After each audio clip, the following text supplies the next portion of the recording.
യേശു ആരിലും വലിയവൻ വലിയവൻ. യേശു യേശു ആരിലും വലിയവൻ വലിയവൻ. ആരിലും വലിയവൻ വലിയവൻ. സൗഖ്യദായകൻ പാപമോചകൻ. സൗഖ്യദായകൻ പാപമോചകൻ. യേശുവേകരക്ഷകൻ. യേശുവേകരക്ഷകൻ. കരുണാമയൻ സ്നേഹഗായകൻ.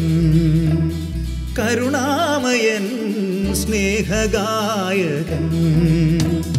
യേശു യേശു ആരിലും വലിയവൻ വലിയവൻ.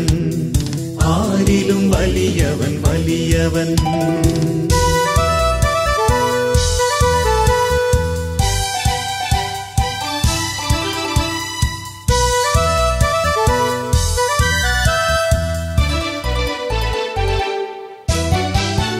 അത്ഭുതങ്ങളുടെ രാജാവ്, വിടുതലിൻ്റെ ആത്മാവ്. അത്ഭുതങ്ങളുടെ രാജാവ്, വിടുതലിൻ്റെ ആത്മാവ്. ദുഃഖവും ഭയവും നിരാശയും എല്ലാം വിട്ടുപോകും. ദുഃഖവും ഭയവും നിരാശയും എല്ലാം വിട്ടുപോകും. യേശു യേശു ആരിലും വലിയവൻ വലിയവൻ. യേശു യേശു ആരിലും വലിയവൻ വലിയവൻ.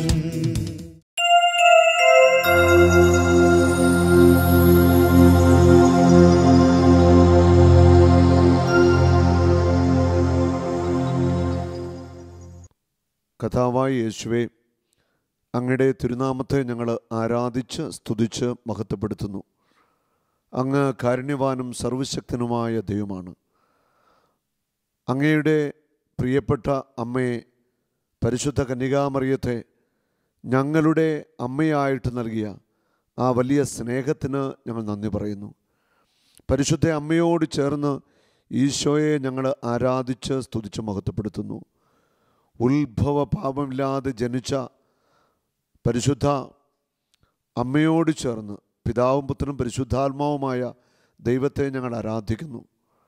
അമ്മയുടെ ഉമ്മരഹൃദയത്തിലേക്ക് മാനവരാശിയെ മുഴുവൻ സമർപ്പിക്കുന്നു. ശാലോമിനെ സമർപ്പിക്കുന്നു. കിങ് ജീസസ് മിനിസ്ട്രിയെ സമർപ്പിക്കുന്നു. അമ്മ മാതാവേ, ഞങ്ങൾക്ക് വേണ്ടി എപ്പോഴും പ്രാർത്ഥിക്കണമേ. യേശുവേ നന്ദി, യേശുവേ സ്തുതി, യേശുവേ നന്ദി.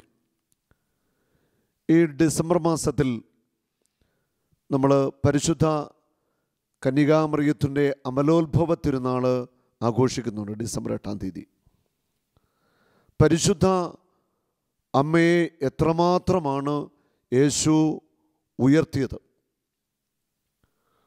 ലൂക്കാസ് സുവിശേഷം 1-ാം അധ്യായത്തിൽ 48-ാമത്തെ വചനം പറയുന്നു, അവിടുന്ന് തൻ്റെ ദാസിയുടെ താഴ്മയെ കടാക്ഷിച്ചു. ഇപ്പോൾ മുതൽ സകല തലമുറകളും എന്നെ ഭാഗ്യവതി എന്ന് പ്രവർത്തിക്കും. തൻ്റെ ദാസിയുടെ താഴ്മയെ കടാക്ഷിച്ചു. ഒരു ദാസിയായി തൻ്റെ ജീവിതം ദൈവപിതാവിൻ്റെ തിരുമുമ്പിൽ പരിശുദ്ധ മറിയം സമർപ്പിച്ചു. ഗബ്രിയേൽ ദൂതൻ അറിയിച്ച ആ വലിയ സന്തോഷത്തിൻ്റെ ആ വാർത്ത, യേശുവിനെ ഗർഭം ധരിക്കും പരിശുദ്ധാത്മാവിനാൽ, ആ വാർത്ത അറിയിച്ചപ്പോൾ ഇതാ കർത്താവിൻ്റെ ദാസി എന്ന് പറഞ്ഞ് പൂർണ്ണമായിട്ടും ദൈവത്തിൻ്റെ ഹിതത്തിന് സമർപ്പിച്ച വ്യക്തിയാണ് പരിശുദ്ധ മറിയം. ദൈവത്തിൻ്റെ ഹിതത്തിനും ദൈവത്തിൻ്റെ വചനത്തിനും ദൈവേഷ്ടത്തിനും പൂർണ്ണമായിട്ട് കീഴ്വഴങ്ങിയ പരിശുദ്ധ മറിയത്തെ പോലെ മറ്റൊരു വ്യക്തിയും ഈ ഭൂമിയിൽ പിറന്നിട്ടില്ല. യേശുവിൻ്റെ അമ്മയായ പരിശുദ്ധ കന്യകാമറിയത്തെ നമ്മളെല്ലാവരും ഒത്തിരിയേറെ സ്നേഹിക്കുന്നു.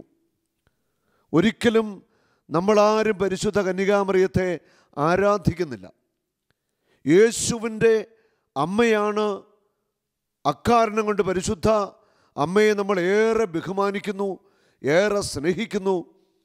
അമ്മയുടെ വിമലഹൃദയത്തിൽ അമ്മ നമ്മളെ എപ്പോഴും കാത്തു സൂക്ഷിക്കുക. സാത്താൻ്റെ കെണികളിൽ, അന്ധകാരശക്തിയുടെ ആധിപത്യങ്ങളിൽ വീണു തകരാതിരിക്കുവാൻ അമ്മയുടെ മക്കളായി നമ്മളെ അമ്മ നിരന്തരം കാത്തുപരിപാലിക്കുന്നു. ഇതൊരു സത്യമാണ്. പരിശുദ്ധ അമ്മ പാപമില്ലാതെയാണ് ജനിച്ചത്, അമലോത്ഭവയാണെന്ന് കർത്താവായ ദൈവം നമുക്ക് വേണ്ടി വെളിപ്പെടുത്തി തരികയാണ്. പരമപരിശുദ്ധനായ ദൈവത്തിന് തൻ്റെ പുത്രനായ യേശുവിന് ജന്മം കൊടുക്കുവാനായിട്ട് പരിശുദ്ധ അമ്മയെ തിരഞ്ഞെടുത്തു. പരിശുദ്ധ കന്യകാമറിയം അമലോത്ഭവയാണ്, ഉത്ഭവ പാപമില്ലാതെ ജനിച്ചു എന്ന വലിയ വിശ്വാസത്തിന് സത്യം സഭ നമ്മളെ പഠിപ്പിക്കുകയാണ്. പരിശുദ്ധ അമ്മയ്ക്ക് എന്തുകൊണ്ട് ഉത്ഭവ പാപമില്ല എന്ന് ചോദിച്ചാൽ അതിൻ്റെ ഉത്തരം ഇതാണ്: പാപത്തിൻ്റെ നിഴൽ പോലും ഇല്ലാത്തവനായ ദൈവം, പരമപരിശുദ്ധനായ ദൈവത്തിൻ്റെ പുത്രനായ യേശു ക്രിസ്തുവിന് ജന്മം നൽകുവാനായി പരിശുദ്ധ അമ്മയെ തിരഞ്ഞെടുത്തു. അവൾ പിതാവ് യേശുവിൻ്റെ അമ്മയാകാൻ തിരഞ്ഞെടുത്ത പരിശുദ്ധ അമ്മയിൽ ഉത്ഭവ പാപമില്ല. ഫാത്തിമയിൽ പരിശുദ്ധ മാതാവ് പ്രത്യക്ഷപ്പെട്ടപ്പോൾ അവർക്ക് വെളിപ്പെടുത്തി കൊടുത്തു, ഞാൻ അമലോത്ഭവയാണെന്ന്. പരിശുദ്ധ അമ്മയുടെ മക്കളാണ് നാം ഓരോരുത്തരും.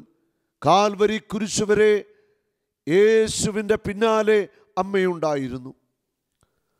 മാനവരാശിയുടെ പാപമോചനത്തിനു വേണ്ടി, രക്ഷയ്ക്ക് വേണ്ടി പരിശുദ്ധ അമ്മ യേശുവിനെ ക്രൂശിക്കുവാനായിട്ട്, സഹിക്കുവാനായിട്ട് വിട്ടുകൊടുത്തു.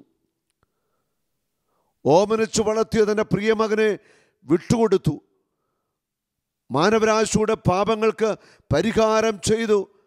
ആ യേശുവിൻ്റെ ആ ശരീരം പരിശുദ്ധ മറിയത്തിൻ്റെ മടിയിൽ കിടത്തിയത് നമ്മളൊന്ന് കാണുക. ഒരമ്മ എത്രമാത്രം തൻ്റെ ജീവിതം സമർപ്പിച്ചുവെന്ന്, എത്രമാത്രം സഹിച്ചുവെന്ന് നമ്മൾ വിശുദ്ധ സുവിശേഷങ്ങളിലൂടെ കാണുകയാണ്.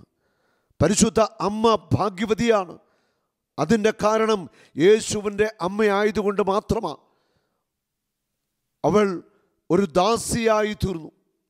ദൈവം തൻ്റെ ആത്മാവിനെ പകരുന്നത് ആരുടെ മേല? തൻ്റെ ദാസന്മാരുടെ മേലും ദാസികളുടെ മേലും ആത്മാവിനെ അയക്കുമെന്നാണ് പറയുന്നത്. നമ്മൾ പരിശുദ്ധ അമ്മയെപ്പോലെ എളിമയിലേക്ക്, ദാസിയുടെ ഒരു മനോഭാവത്തിലേക്ക് വരേണ്ടിയിരിക്കുന്നു.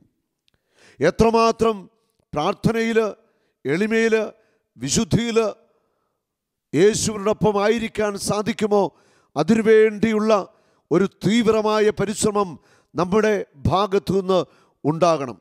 മത്തായിയുടെ സുവിശേഷം 12-ാം അധ്യായത്തിൽ 46 മുതൽ 50 വരെയുള്ള തിരുവചനങ്ങൾ. അവൻ ജനക്കൂട്ടത്തോട് പ്രസംഗിച്ചു കൊണ്ടിരുന്നപ്പോൾ അവൻ്റെ അമ്മയും സഹോദരനും അവനോട് സംസാരിക്കാൻ ആഗ്രഹിച്ച് പുറത്തു നിന്നിരുന്നു. യേശുവിൻ്റെ അമ്മയും സഹോദരനും യേശുവിനെ കാണുവാനായി കാത്തു നിൽക്കുകയാണ്. യേശു ദൈവരാജ്യത്തിൻ്റെ ശുശ്രൂഷയില്ല, വചനം പ്രസംഗിച്ചുകൊണ്ടിരിക്കുമ്പോഴുള്ള ഒരു കാത്തിരിപ്പായിരുന്നു.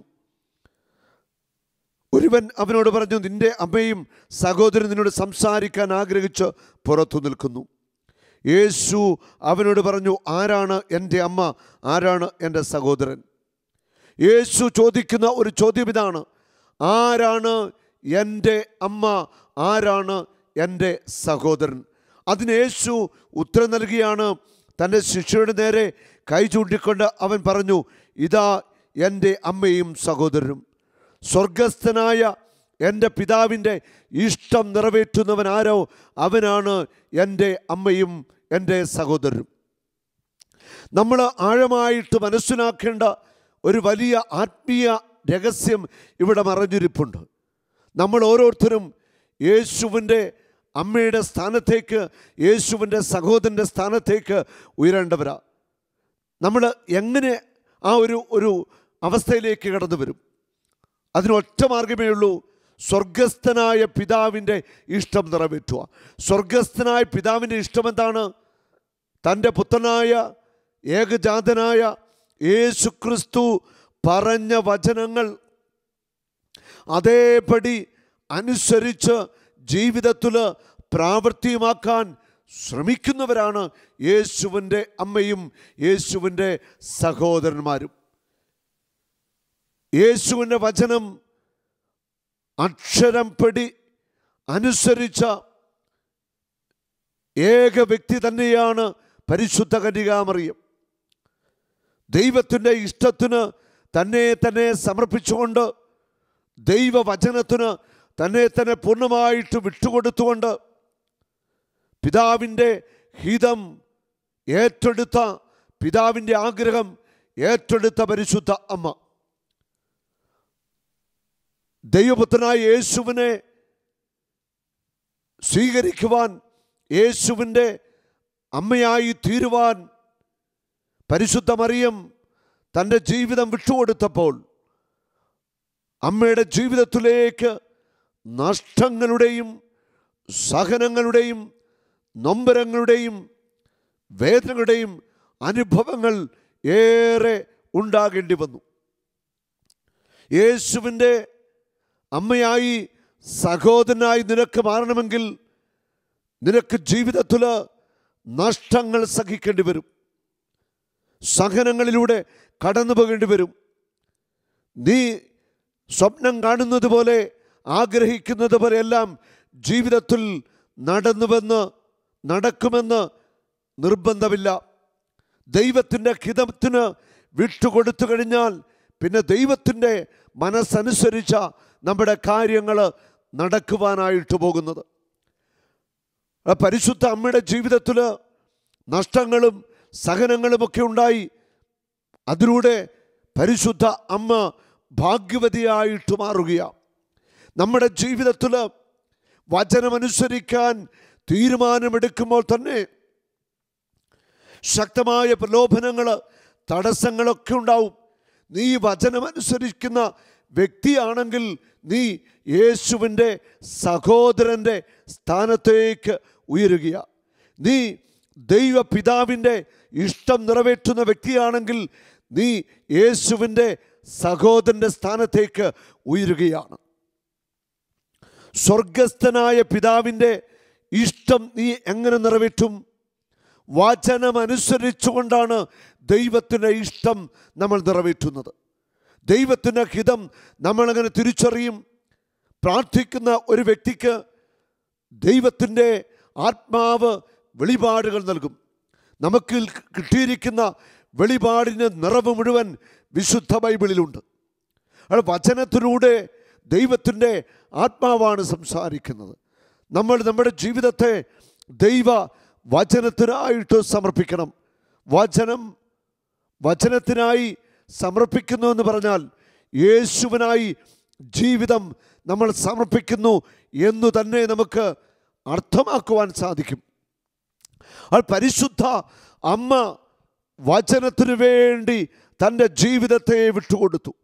ആര് വചനത്തിൻ്റെ സാക്ഷിയാകുവാൻ, വചനമനുസരിക്കുവാൻ തീരുമാനമെടുക്കുന്നുവോ അവരുടെ മുൻപിൽ ലോകം തടസ്സമായിട്ട് വരും, വ്യക്തികൾ തടസ്സമായിട്ട് വരും.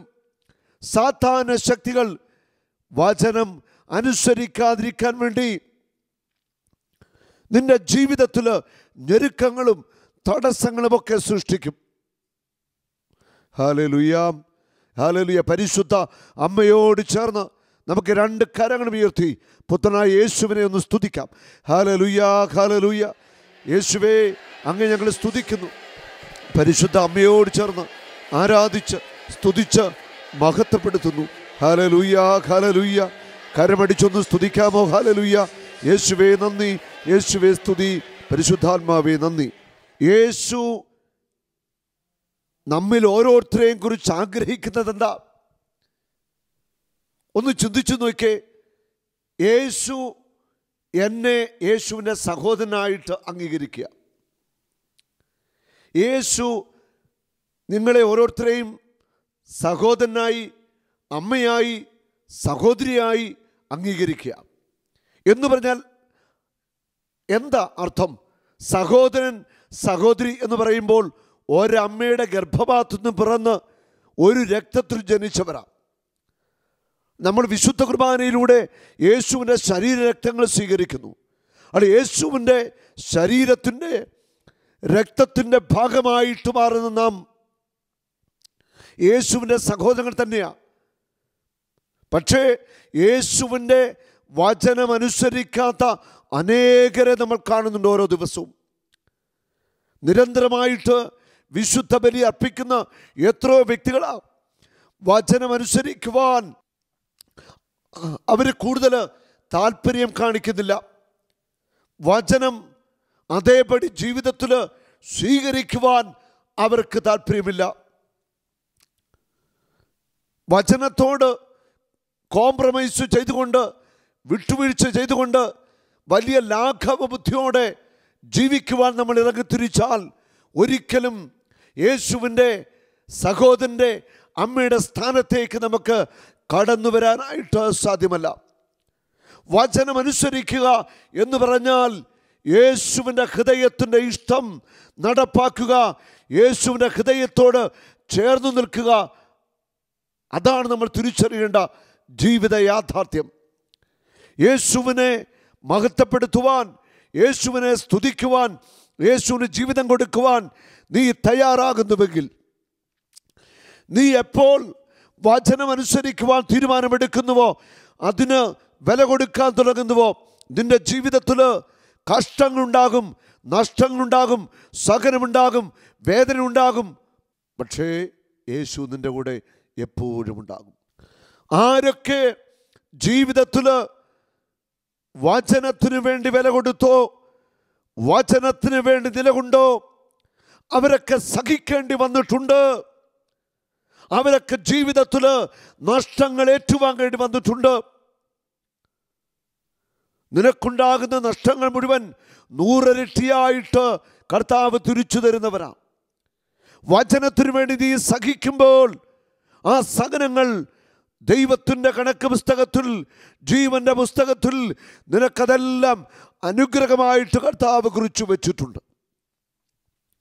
വചനമനുസരിക്കാതെ, വചനത്തിൽ ജീവിക്കാതെ നിത്യജീവൻ സ്വന്തമാക്കാമെന്ന്, സ്വർഗം സ്വന്തമാക്കാമെന്ന് ഏതെങ്കിലും വ്യക്തി വിചാരിക്കുന്നുവെങ്കിൽ അത് ഭോഷത്തരമാണ്. നമ്മൾ വിഡ്ഢിത്തം കാണിക്കരുത്. ദൈവത്തിൻ്റെ വചനം അനുസരിക്കുവാനുള്ള ഒരു വലിയ തീരുമാനം നമുക്കെടുക്കാം. പരിശുദ്ധ അമ്മ ദൈവത്തിൻ്റെ ദാസിയായിട്ട് മാറി.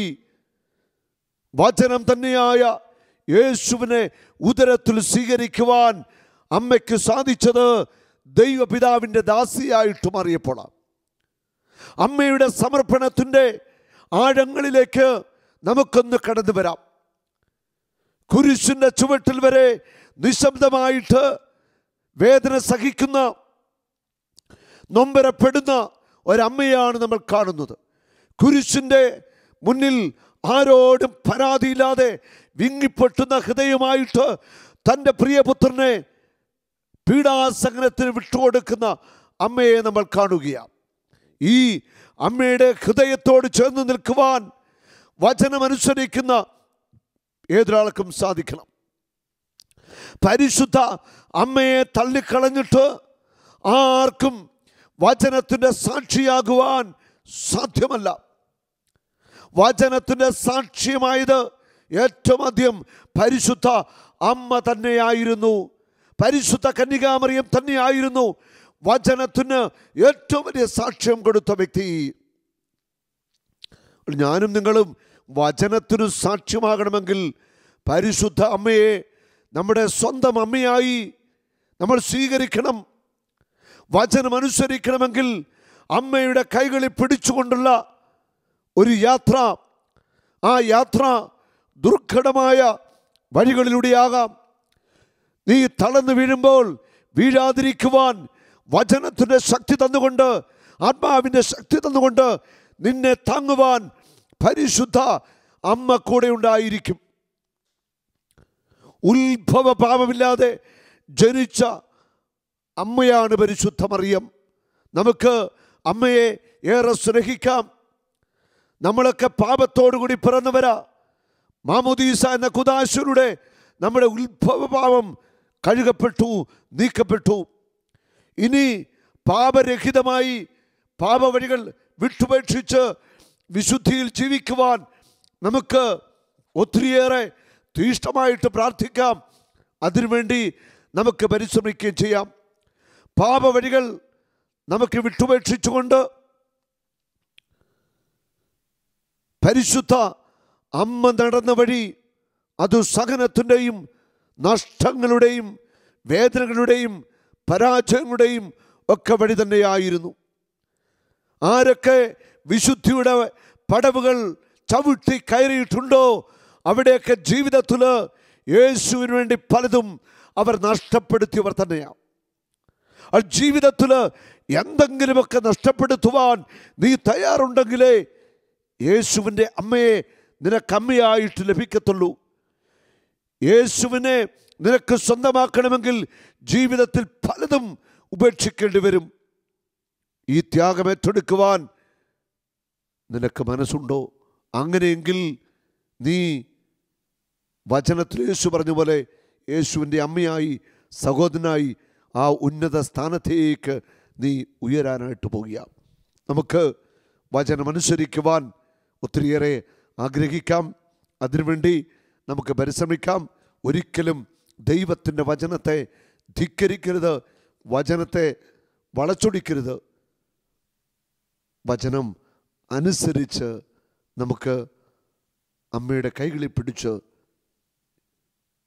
ജീവിതപാതയിൽ സഹനങ്ങളെയും പരാജയങ്ങളെയും നഷ്ടങ്ങളെയൊക്കെ തോൽപ്പിച്ചുകൊണ്ട് ക്രിസ്തുവിൻ്റെ ഹൃദയത്തോട് ഒന്നുചേരാം.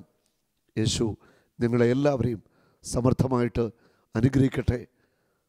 യേശുവെ നന്ദി, യേശുവെ സ്തുതി, യേശുവെ ആരാധന. പരിശുദ്ധ അമ്മയുടെ മാധ്യസ്ഥം നമുക്ക് തേടാം. അമ്മയുടെ വിമൃഹൃദയത്തിൽ നമ്മളെ തന്നെ നമുക്ക് സമർപ്പിക്കാം. അമ്മയുടെ നീലമേലെങ്കിൽ അമ്മ നമ്മളെ പൊതിയും, നമ്മളെ കാത്തുരക്ഷിക്കും. യേശുവെ നന്ദി, യേശുവെ സ്തുതി, പരിശുദ്ധാത്മാവെ നന്ദി. ആമേൻ.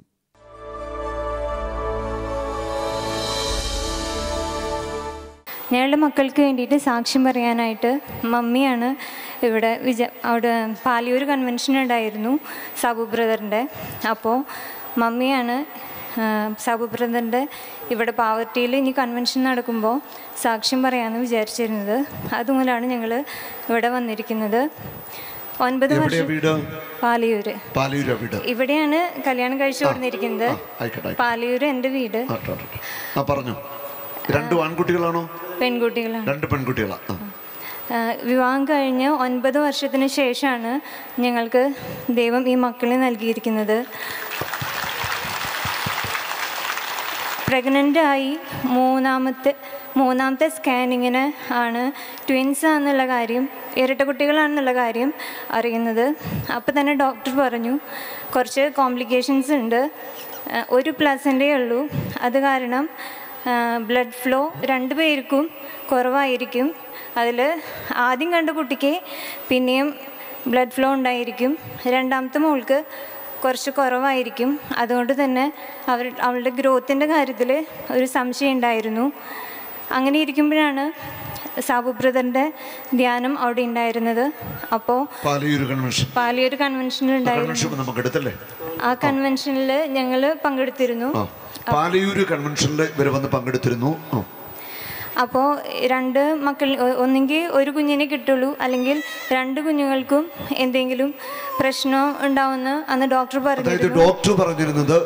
ഈ 2 കുഞ്ഞുങ്ങളെ കിട്ടാൻ പ്രയാസമാണ്, അല്ലേ? കിട്ടാൻ പ്രയാസമാണ് എന്നൊരു അവസ്ഥയിലാണ് കുഞ്ഞുങ്ങളുടെ ഗർഭപാത്രത്തിലെ അവസ്ഥ എന്നാണ് പറഞ്ഞിരുന്നത്. കിട്ടാൻ സാധ്യത കുറവാണെന്ന്. അങ്ങനെ ഇരിക്കുമ്പോൾ ധ്യാനത്തിൽ ഉച്ചനേരത്ത് പകൽ സമയത്ത് പ്രാർത്ഥനാ സമയത്ത് ഇതുപോലെ സാബു ബ്രദറിനെ കാണാനായിട്ട് ഞാൻ പോയിരുന്നു. അപ്പോഴാണ് സാബു ബ്രദർ പറഞ്ഞു യാതൊരു കുഴപ്പവുമില്ലാതെ കുഞ്ഞുങ്ങളെ 2 പേരെയും കിട്ടും.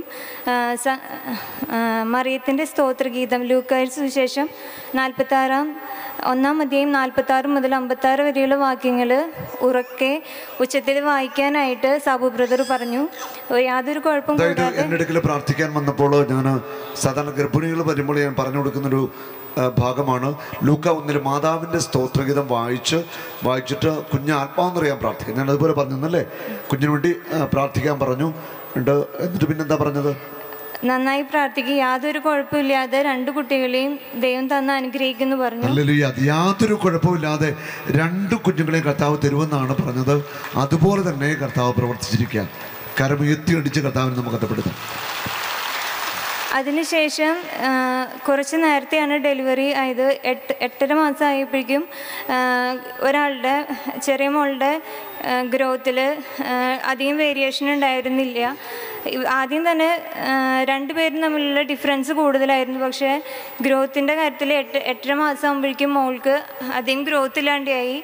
അപ്പോൾ ഡോക്ടർ പറഞ്ഞു എന്തായാലും അഡ്മിറ്റ് ചെയ്തിട്ട് ഹോസ്പിറ്റലിൽ കിടന്നുകൊണ്ട് നമുക്ക് ഒന്ന് നോക്കാം, എന്നിട്ട് എങ്ങനെയാണെങ്കിലും നമുക്ക് എന്താണെങ്കിൽ ചെയ്യാം. അപ്പോൾ ഞങ്ങൾ അഡ്മിറ്റായി.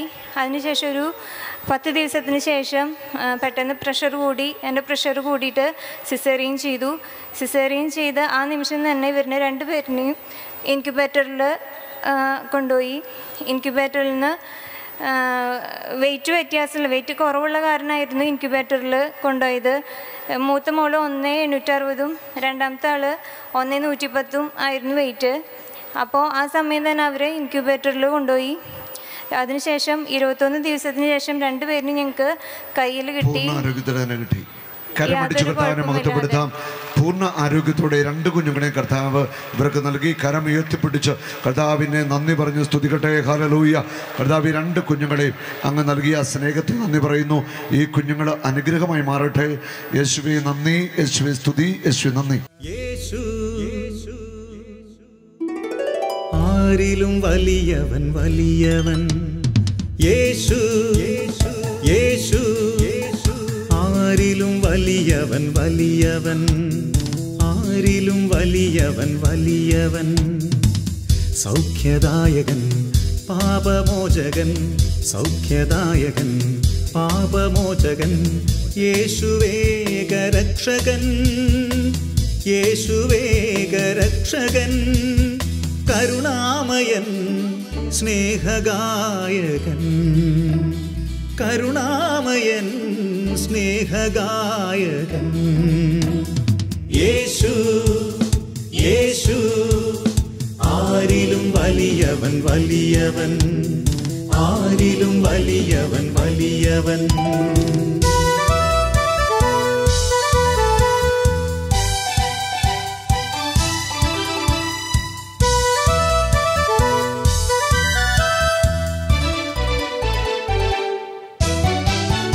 അത്ഭുതങ്ങളുടെ രാജാവ്, വിടുതലിൻ്റെ ആത്മാവ്.